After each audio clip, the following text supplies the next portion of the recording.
कच्छप की पीठ पर बाल उग सकते हैं, सूरज ठंडा पड़ करके चंद्रमा आगे उगल सकता है, नदियां पश्चिम को बह सकती हैं, इतने काम हो सकते हैं। लेकिन हरिश्चंद्र जो एक बार संकल्प ले लेगा उसे विकल्प में नहीं बदलेगा। आपको जो भी कहना हो, जो भी मांगना हो, वो मांग सकते हैं, कह सकते हैं हमसे। हर तरह से दिल खोल करके आप हमें बता सकते हैं कि आपकी याचना क्या है।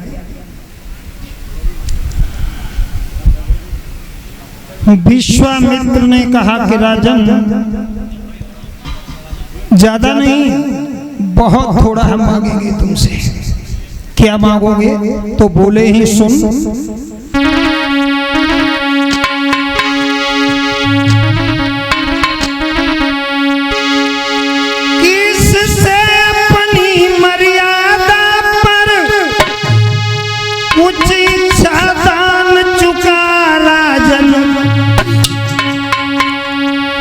याचक की दीन बालिका के बस पीले हाथ करा राजन।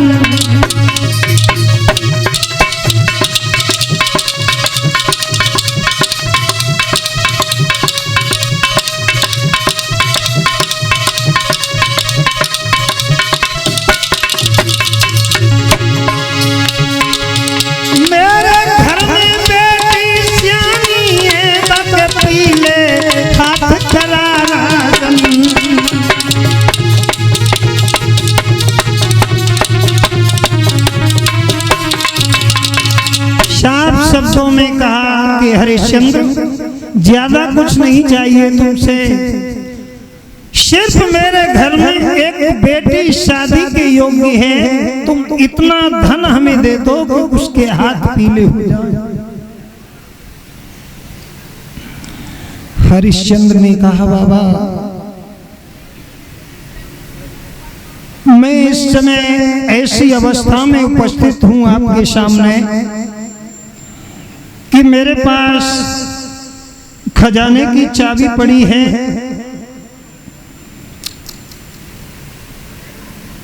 सेना शासन की बागडोर संभालने वाला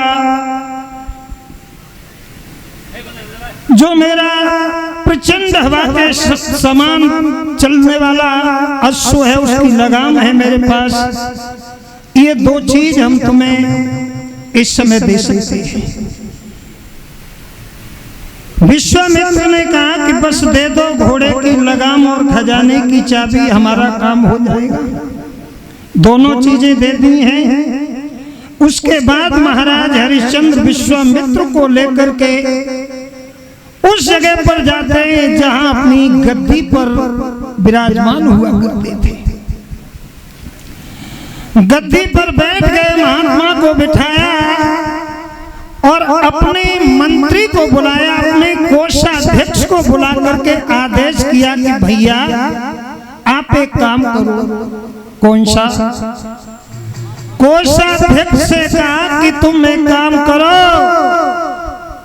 इन महामुनि को खजाने से ला करके इतना द्रव्य दे दो कि इनकी बेटी का विवाह हो जाए, और विवाह के साथ साथ इतनी दौलत इनके पास बच जाए कि इनका शेष जीवन सुखपूर्वक बीत जाए। सोई विश्वामित्र बोले, हरिश्चंद्र दिमाग तो ठीक है तुम्हारा, आदेश किससे दे रहे हो? द्रव्य कहां से मंगवा रहे हो? तुमने हमें खजाने की चाबी दी है। हाँ। आज महाराज हरिश्चंद्र से विश्वामित्र ने कहा कि हरिश्चंद्र, अब आपको जो भी हमें देना है, जो हमारा तुम्हारे ऊपर कर्ज के रूप में बाकी है धन, वो इन सब जगहों से अलग से ला करके दो। इतनी बात सुनने के बाद महाराज हरिश्चंद्र को ऐसा मालूम पड़ा मानो पैरों तले धरती खिसक गई। हरिश्चंद्र ने कहा कि महामुनि, अब तो मेरे पास कुछ भी नहीं बचा। पहले मैंने सोच नहीं पाया था। बोले हैं हरिश्चंद्र,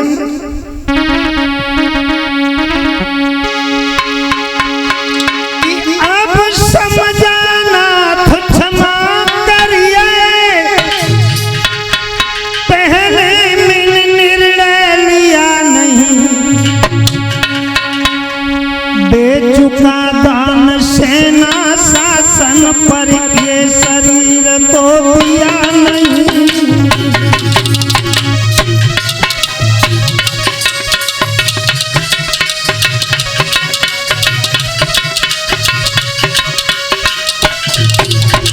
साफ शब्दों में कहा कि मुनवर, मेरे पास सब कुछ नहीं है, सिर्फ मेरा शरीर बाकी है।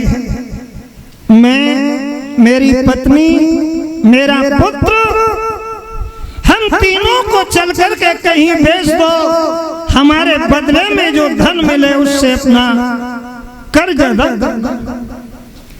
विश्वामित्र ने कहा, हरिश्चंद्र, सब कुछ बर्बाद होने के बाद भी धर्म को कलंकित होने के कंगार पर ले जा रहा है तू। अरे ऐसी कौन सी पत्नी होगी जो तेरे पीछे बिकने को तैयार हो जाएगी? पहले तू अपनी पत्नी को पूछ करके आ कि वो तेरे प्रति बिकने को तैयार है या नहीं। हरिश्चंद्र के दिमाग में आया कि बात तो सच है, कहीं मेरे धर्म की देवी शैब्या ने इनकार कर दिया तो निश्चय है कि मेरा धर्म चला जाएगा। महात्मा के चरण पकड़ लिए और कहा कि बाबा आप 2 मिनट रुक जाओ, मैं अपनी पत्नी शैब्या से इस विषय में बात करके गए हैं। हरिश्चंद्र महल के अंदर पहुंचे हैं। महारानी तारा ने जब हृदय सम्राट को आता देखा तो हृदय की कली खिल गई। आरती का थाल हाथ में लेकर के खड़ी हो गई और अपने हृदय सम्राट के मुखार मंडल पर आरती उतार करके बिठा लिया। चेहरा जब उदास देखा तो इतना ही कहा कि हे नाथ, कारण क्या है जो आज तुम्हारे चेहरे पर उदासी छा रही है? बोली है महारानी शैब्या, अरे कर जोरी पूछ रही रानी,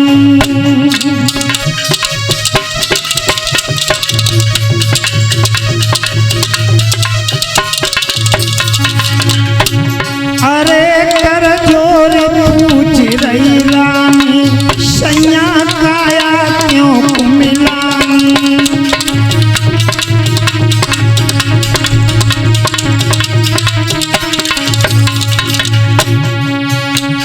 अरे चेहरा को ढरकी रहो पानी और पति बिगड़ गई रूमानी।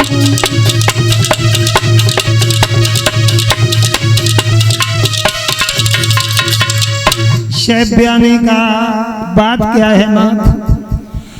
जब कभी भी तुम घर पर आते थे तो मुस्कुराते हुए आते थे, तुम्हारा गुलाब जैसा चेहरा खिला खिला नजर आता था। आज तुम्हारा चेहरा कुंडा रहा है, बात क्या है? तो महाराज हरिश्चंद्र ने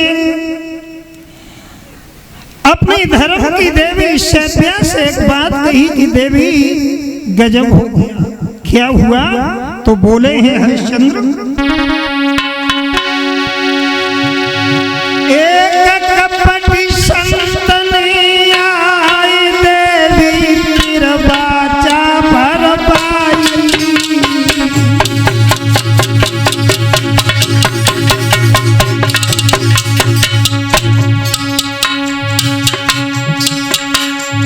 फिर बाचा भर पाई के रजधानी लई छिनाई।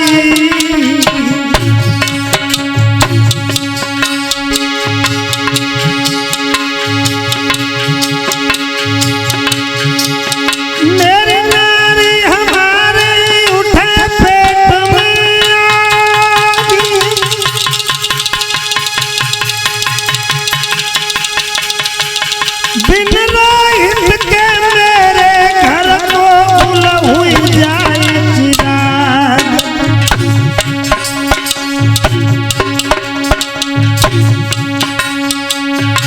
गोरी हम तुम बन में जाए लला मेरो वहाँ पे भटके गो। प्यारी हम तुम विपिन में जाए लला मेरो वहाँ पे भटके गो।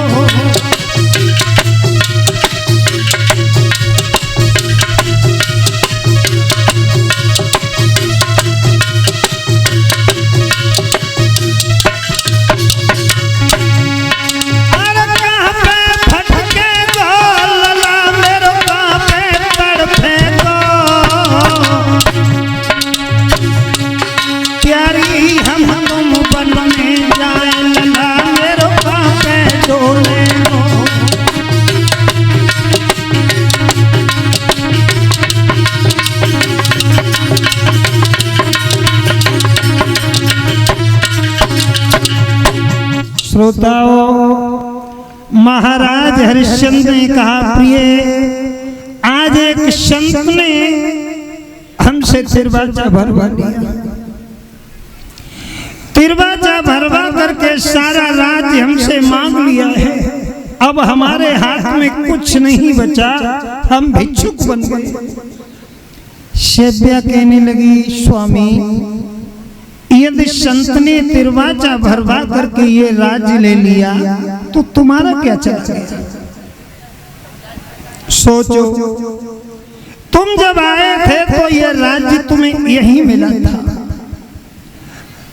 यहीं ये राज्य छूट रहा है, तुम्हारा क्या चला गया इसमें? ले लिया तो ले लेने दो। धन्य है वो माँ,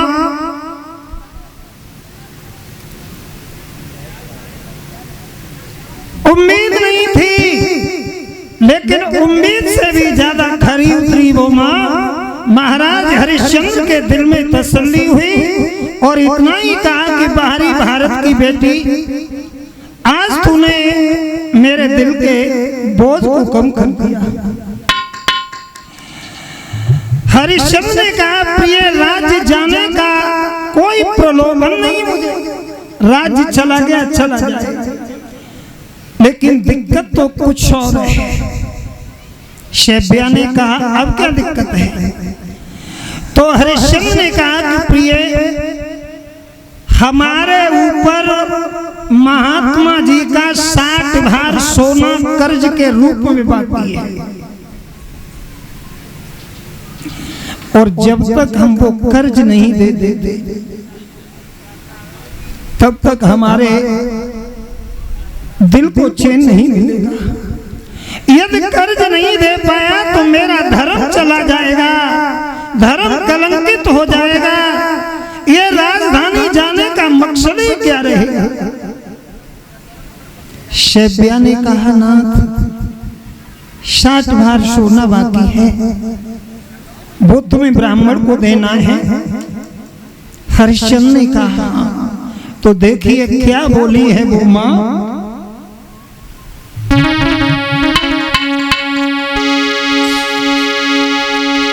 चलिए हमको बेच कर स्वामी ब्राह्मण को कर्ज अदा कीजिए, रविकुल की आन बचा लीजिए, जा चोले सफल बना दीजिए।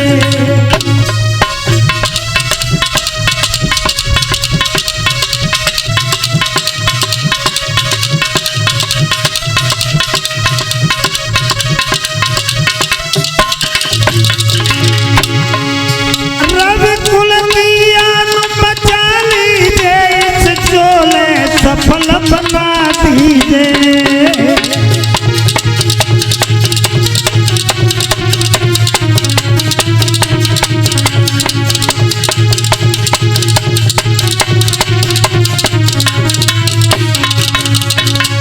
साफ शब्दों में महारानी सेव्या ने कहा कि स्वामी आप मुझे ले चलो, चल करके किसी के यहाँ मुझे बेच देना, मैं उसके यहाँ मजदूरी करूंगी, मजदूरी करके अपना पेट पालूंगी, मेरे बदले में जो धन तुम्हें मिले आप परेशान न हो, आप हमें ले चल करके बेच दीजिए। घटिया से घटिया काम भी यदि मुझे करने को मिलेगा तो मैं तुम्हारी सेवा के लिए उस काम को करने को। दोनों के बीच में बातें चल रही थी। तब तक बेटा रोहित दौड़ता हुआ आया, दरवाजे पर एक संत को बैठा देखा तो महात्मा के चरणों में नमन किया। पूछा, महात्मा जी आप कहां से आए हैं, किसका इंतजार कर रहे हैं? तो संत ने कहा कि हम हरिश्चंद्र का इंतजार कर रहे हैं। हरिश्चंद्र ने हमें दान देने को कहा है। हरिश्चंद्र ने दरवाजा भर के हमें दान दिया है। अब वो महल में जाकर के अपनी पत्नी के पास बैठ गया, उससे जाकर के कहा कि आकर के हमारे कर्ज को अदा करे। रोहितास की उम्र 7 वर्ष की थी माता। 7 वर्ष का बालक दौड़ा दौड़ा जब अपने माता पिता के पास आया है, अपनी माँ की गोद में बैठ गया। माता और पिता दोनों की आंखों से आंसू बह रहे हैं। रोहितास ने कहा, पिताजी दरवाजे पर एक संत बैठे हैं, तुम्हारे लिए कुछ अपशब्द बोल रहे हैं, आप जाएं और जाकर के उनकी बात सुने। मां के चेहरे की तरफ देखा तो मां की आंखों में आंसू है। अपनी मां के चरण पकड़ करके 7 वर्ष के रोहित ने अपनी मां से कहा, मां बात क्या है?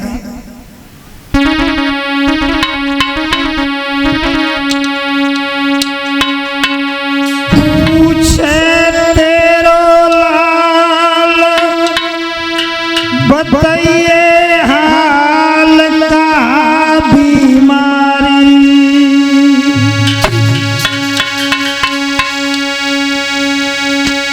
काबुरे बोल गए बबुलारी के दई मात तो गारी।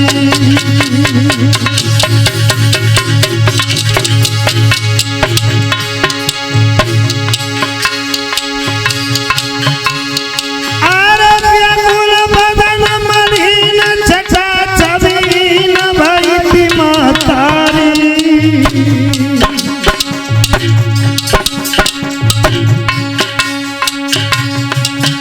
क्यों बेटियों पे हो सरी सूरत का मैया डारी।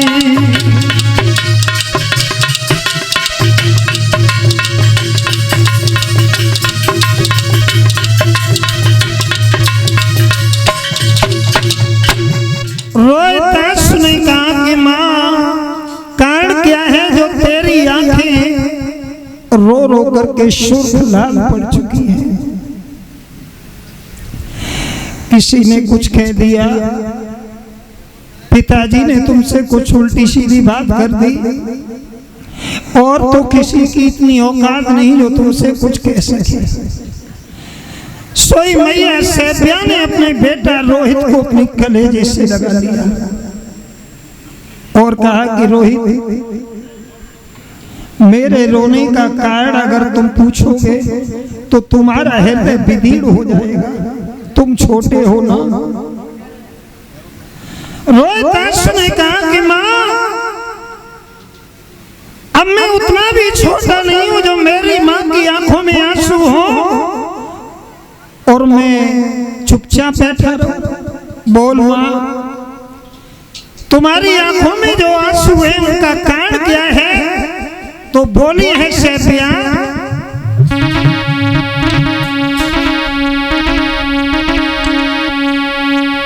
मेरी किस्मत फूटी दुनिया रूठी छूटे ललासा।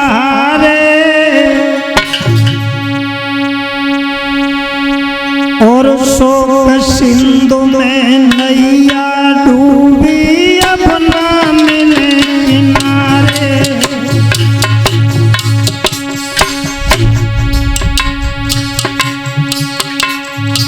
एक सतनियो बेटा है फिर बाजा भरवाई।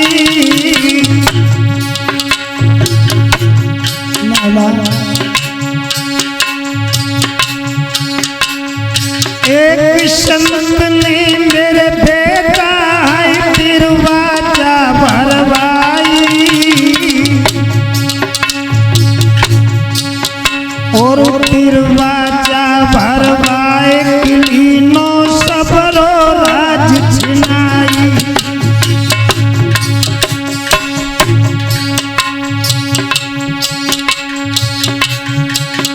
अरे झुके अमीरिया बालों की छाती सेकने लगे। बेटा रोहिदास अरे झुके अमीरिया बालों की छाती सेकने लगे।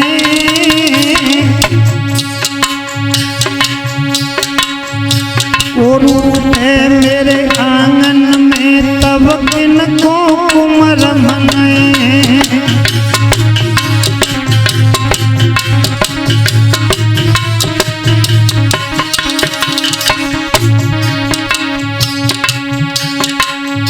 तेरे मात की ओ बेटा जा किस्मत है अब खोटी।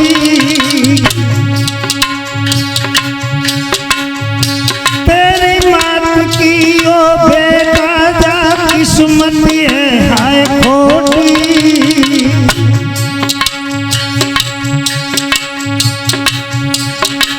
समय जाए वो बीत खान को नाई मिलेगी रोटी।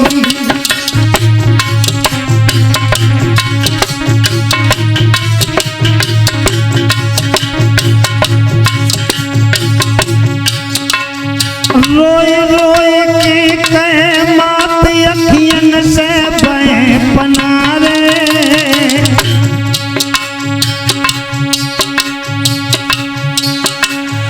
रोए रोए के कहे मात अखियन से बहे पनारे। किस्मत फूटी दुनिया रूठी छूटे बाकी हमारे।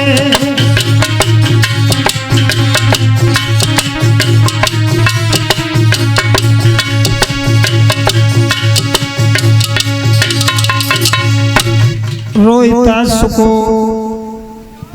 बताया माने कि बेटा रोहित आज के बाद में मैं रानी नहीं, तेरे पिता राजा नहीं और तुम राजकुमार नहीं हो। एक संत ने हमारा राज्य दान में ले लिया है। रोहिदास ने कहा कि तो फिर तुम दोनों रो क्यों रहे हो?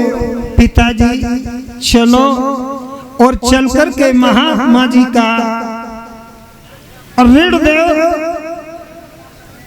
आप हमें ले चल करके कहीं बेच दो, हमसे जो धन मिलेगा उस धन से महात्मा का कर्ज अदा कर देना। हरिश्चंद्र अपनी पत्नी शैब्या और बेटा रोहित को लेकर के महात्मा विश्वामित्र के पास आ जाते हैं। विश्वामित्र जी से कहा कि श्रीमान अब हम तीनों प्राणी तुम्हारे साथ चलने के लिए तैयार हैं, हमें चल करके कहीं भेज दो। महात्मा विश्वामित्र ने कहा कि मैं तुम्हें बेच तो दूं, पर समस्या इस बात की है कि तुम्हें बेचूं कहां? यानी जितना भी द्रव्य तुम्हें बेचने के बाद मिलेगा वो सब मेरे ही राज्य से तो आएगा। तुम भारत के चक्रवर्ती राजा थे, ये समूचा राज्य मेरा हो गया। अब मुझे कोई ऐसी जगह तुम्हें बेचने को मिले जो तुम्हारे राज्य से बाहर हो। तो महारानी शैब्या ने कहा कि नाथ वो जगह मैं बताती हूँ तुम्हें। बोली है काशी नगरी शंकर जी ने त्रिशूल पे बचाई,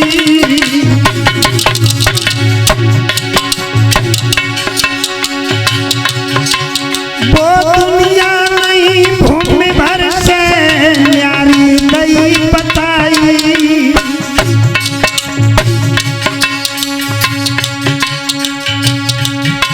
महाराज बेटे तुम बाह में लीजो, जो कुछ मिल जाए धन तो कर जाए, अरे अदा कीजो।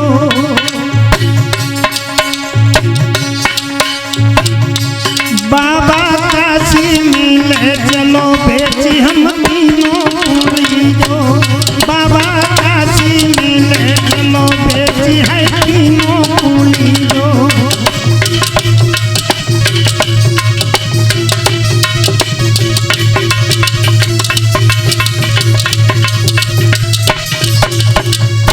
महारानी शैब्या ने कहा कि श्रीमान वेद शास्त्र पुराण विद्वान लोग ये कहा करते हैं कि काशी नगरी को भगवान शंकर ने त्रिशूल पर बसाया है, और जो दुनिया ही नहीं त्रैलोक्यों से न्यारी है, आप हमें वहां चल करके बेचो।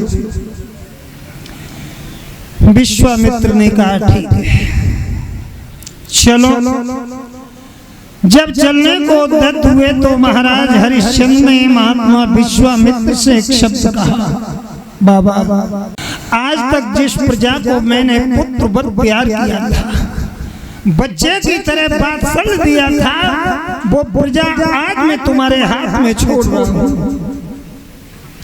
ऐसा मत करना, मेरे जाने के बाद अयोध्या वासियों को दुख मत देना, परेशान मत करना। तो महात्मा विश्वामित्र ने कहा कि कौन होते हो तुम हमें समझाने वाले? बोले हैं विश्वामित्र, अरे प्रजा पे दखल हमारो,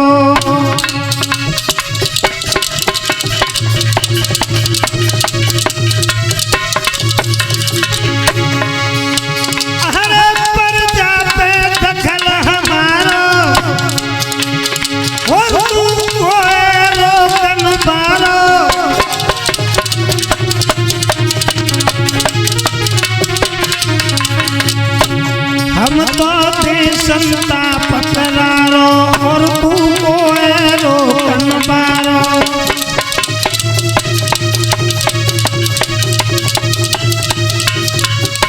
बोले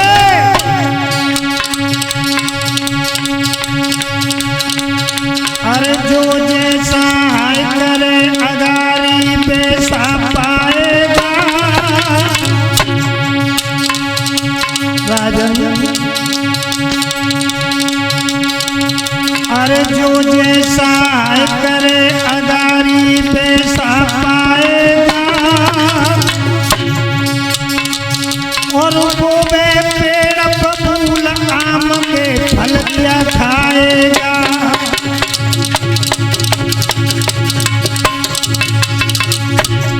बोले ही विश्वामित्र हरिश्चंद्र, कहूँ खुल्लम खुल्ला पानी और राजधानी को छोड़ निकल जाओ तुम तीनों प्राणी।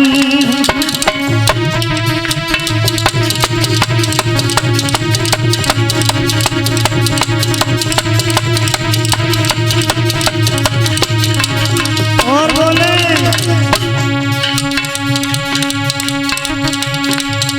पहल तेरी माने की प्रजा। राजा पहल तेरी माने की प्रजा, और इन बातिन से हो राज के काजल में हर जा।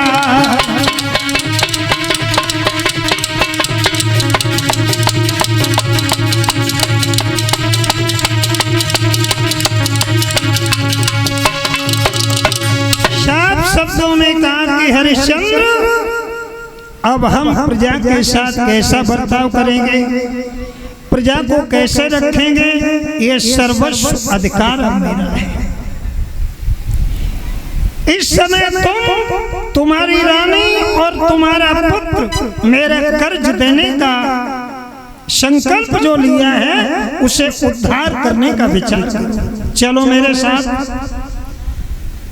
भक्तों, महाराज हरिश्चंद्र, रानी शैब्या और बेटा रोहित तीनों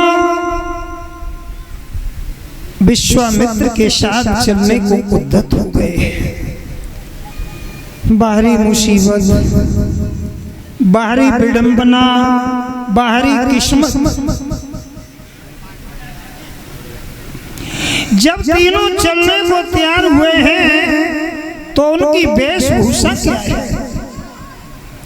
हाँ माताओं, यही तो हम बताते हैं कि किस्मत कितनी जल्दी पलट जाती है इंसान की।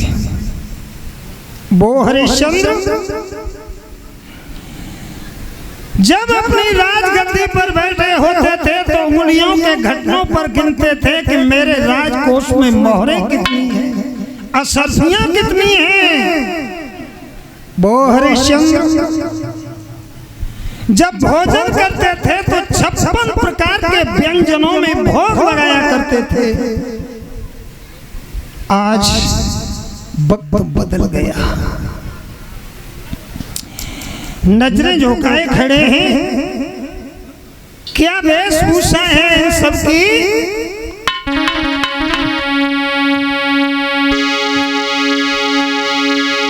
रानी को सब श्रृंगार छुटा,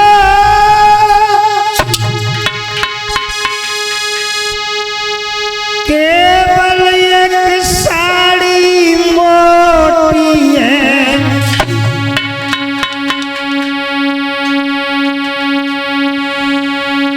राजा पर केवल धोती है, बेटा पे एक लंगोटी है।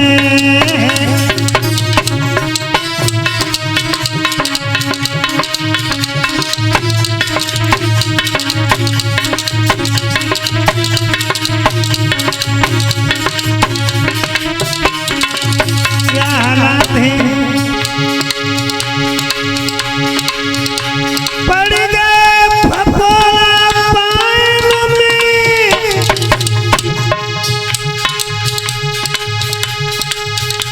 घोटन तक सूजन पड़ आई।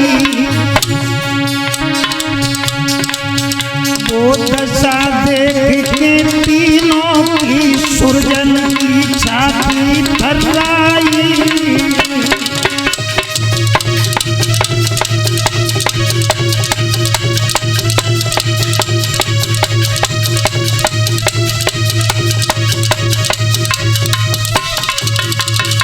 बाहरी मुसीबत भैया, वो महारानी शैब्या, वो राजमाता तारा, कभी कभी देवता लोग भी ललायत रहते थे कि महारानी तारा का चेहरा हम देख लें।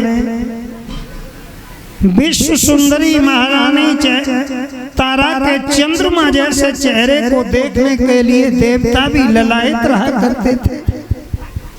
आज वो माँ मुसीबत के चक्कर में पड़कर के अपने समस्त राशि वेशभूषा को उतार करके गजी की साड़ी पहने हुए जा रही है। बेटा रोहित, जिसके शरीर पर कोई कपड़ा नहीं था, एक लंगोटी पहने था, वो राजा जो हर वक्त सुसज्जित वेशभूषा से अलंकृत रहता था, आज एक फटी सी धोती पहने अपनी पत्नी और पुत्र को लेकर के चला जा रहा है। कहाँ? अज्ञात मंजिल की तरफ। ग्रीष्म ऋतु है, सूरज आकाश के मध्य में पूर्ण कलाओं पर खिल रहे हैं, गरम गरम लू चल रही है, जमीन पर पड़ी मिट्टी इतनी गर्म है आवाज में छाले पड़ जाते हैं पाँव में। और उस वक्त जो बेटा रोहित कभी गोदी से नीचे नहीं उतरता था, हमेशा गोदी में खेला करता था, वो रोहित नंगे पांव से गर्म धूल में चल रहा है।